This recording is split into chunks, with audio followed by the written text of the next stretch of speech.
আর দ্বিতীয় কথা হচ্ছে যে ওদের এই আমরা খেলতে গেছি, ওরা আমাদের সাথে খারাপ ব্যবহার করে না, আমরাও ওদের সাথে খারাপ ব্যবহার করবো না।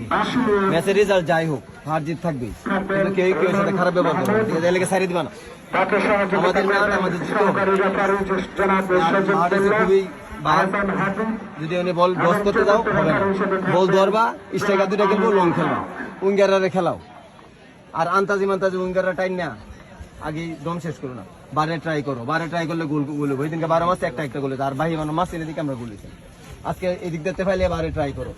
বিজয় যে সময় গোল কিকটি হয়, দুজন দুই পাশে থাকলে তো ওরা খেলতো না, এখন তো লঙ্গি খেলবো, তুমি চেষ্টা করবা যাতে ওই না খেলতে। আর বল যারা মিডফিল্ড বাবু, বেশি খেলার দরকার নেই, ডস করার দরকার নেই, ব্যাক পাস তো হারাম। বল ধরবা, স্ট্রাইকারে খেলো, বল ধরবা, উইঙ্গারে খেলো, একবার স্ট্রাইকারে খেলো, উইঙ্গারে খেলো, এক সাইড দিয়ে বারবার খেলে না, এক সাইড দিয়ে বারবার টানাইতে গেলে হ্যাঁ তুলাই থাকতো না, ঠিক আছে? আর যদি কেউ সমস্যা হয় বলবা যে আমার সমস্যা হচ্ছে, খেলতে পারতো না, কোনো সমস্যা নেই, চেঞ্জিং এর অভাব নেই।